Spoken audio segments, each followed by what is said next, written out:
Herkese merhaba, ben Şenol. Bu video ile sizlere personel veya hedef performans takibini yapabileceğiniz görsel bir çalışmayı iki farklı hesaplama yöntemiyle nasıl yapabileceğinizi anlatmaya çalışacağım. Bu çalışma sayesinde ekibinizdeki personelin hedeflerini veya performansını görsel olarak tek seferde görebileceksiniz. Şimdi çalışmamızın detaylarına bir bakalım. B sütununda personeller C'den L'ye kadar KPI'ler ve bunlar için verilmiş hedefler var. Nedir bunlar? Üretim için örnek olarak verilmiş gerçekleşen miktarlar ve bunlar için belirlenmiş hedefler. Yine aynı şekilde FIRE, gerçekleşen miktarlar ve hedefleri. Bu şekilde kalite, lojistik ve stok olarak gidiyor. Yan tarafta ise gerçekleşen KPI değerlerinin hedefleri oranını görsel olarak gösteren tablomuz mevcut. Final isimli test sütununda ise burada bulunan KPI sonuçlarının ortalamasını görüyorsunuz. Bu anlattığım birinci yöntemdi. Yani buradaki verilere göre hesaplamayı yapan ve görsel olarak bu şekilde tabloyu karşımıza çıkaran hesaplama yöntemi. İkinci yöntem ise tamamen manuel. Yani kendiniz bu şekilde rakamları buradan seçerek görseli belirleyeceğiniz hesaplama yöntemi olacak. Şimdi birinci tablomuzun nasıl çalıştığına bir bakalım. Bunun için formüllere geldim. Şimdi hesapla diyorum ve KPI sonuçlarının hedef değerlerine göre nasıl değiştiğini görsel olarak görebiliyorum. Şimdi nasıl yapıldığına geçebiliriz. Bunun için her zamanki gibi şurayı alıyorum. Kopyalıyorum ve sayfa 2'ye özel yapıştır değerleri diyorum. Şurasını siyah, yazıları beyaz yapıyorum. Şurayı da alıp şuraya yapıştırıyorum. Şimdi KPI sonuçlarını gösterecek şekilde hesaplamasını yaptıralım. Bunun için şuraya geliyorum. Shift eşittir B2 bölü C2 diyorum. Shift eşittir D2 bölü E2. Shift eşittir F2 bölü G2. Shift eşittir H2 bölü I2. Ve son olarak J2 bölü K2 diyorum. Yani KPI'lerin hedeflere oranlarına bakıyorum. Bunları yüzde yapıyorum. Aşağı doğru çektiriyorum. Şurayı da alıp şuraya yapıştırıyorum. Şurayı açıyorum biraz. Final kısmına da gelip Shift eşittir ortalama diyorum. Ve şurayı seçip parantezi kapatıyorum.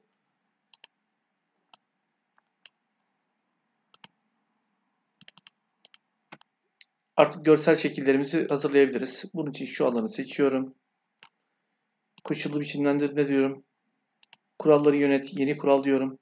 Ve şuradan değerlerine bağlı olarak tüm hücreleri biçimlendir kısmından simge kümeleri diyorum. Şuradan da aşağıdan şurayı seçiyorum.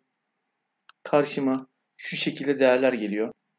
Burayı açıklayacak olursam buradaki simge yani dolu daire, siyahla dolu daire tamamlandığını gösteriyor. Bu da %80 ve üzeri eşit olanları hesaplayacak. Burada ise 4'te 1'i açık olan, beyaz olan değer ise 60 ve 80 arasını, yarısı açık olan 40 ile 60 arasını, 4'te 1'i dolu olan kısım 20 ve 40 arasını, boş olan ise 20'ye kadar, %20'ye kadar olan kısmı temsil edecek.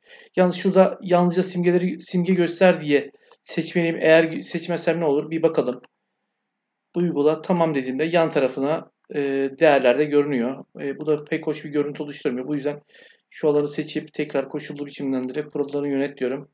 Çift tıklayıp şunu yalnızca simge göster. Tamam. Uygula. Tamam diyorum. Şunları ortalıyorum. Ve görsel grafiğimiz hazır oluyor. Şimdi görseldeki değişkenlikleri görebilmek için rastgele aradı formülünü kullanacağım. Şurada. Ama ben daha önceden kullandığım için şurasını kopyalıyorum. Ve şu şekilde özel yapıştır formülleri diyorum. Ve burada rastgele arada formülümüz şu şekilde geliyor. Bunu çektiriyorum aşağıya.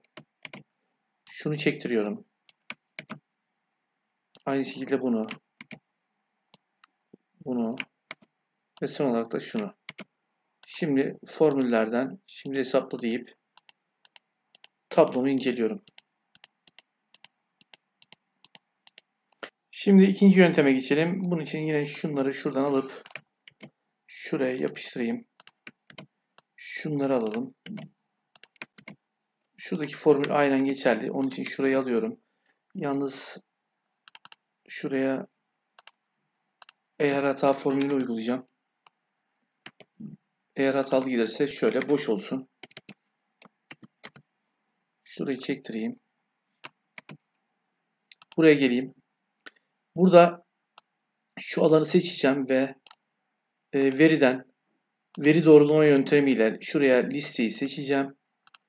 Listede buraya 1, noktalı virgül 2, 3, 4 ve 5 deyip tamam diyorum.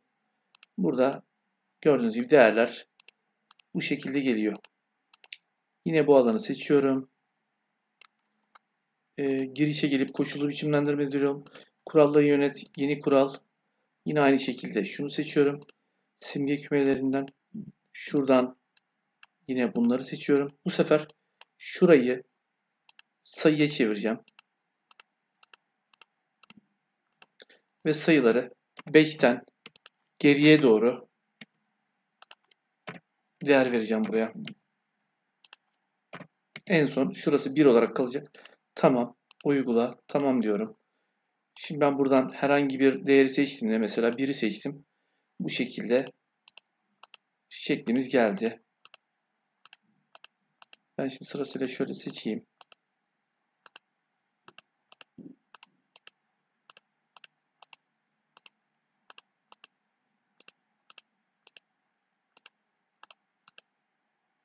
Burada da yan taraftaki şu değerlere göre ortalamasını alıyor.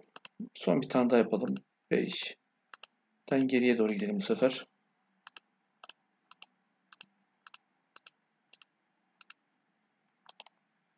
Hedef performans takip çalışması ile ilgili anlatacaklarım bu kadar. Umarım videomu beğenmişsinizdir. Bundan sonraki videolarımı takip etmek ve öğrenmek isterseniz kanalıma üye olmanızı rica ediyorum. Şimdilik kendinize iyi bakın. Daha sonra tekrar görüşmek üzere.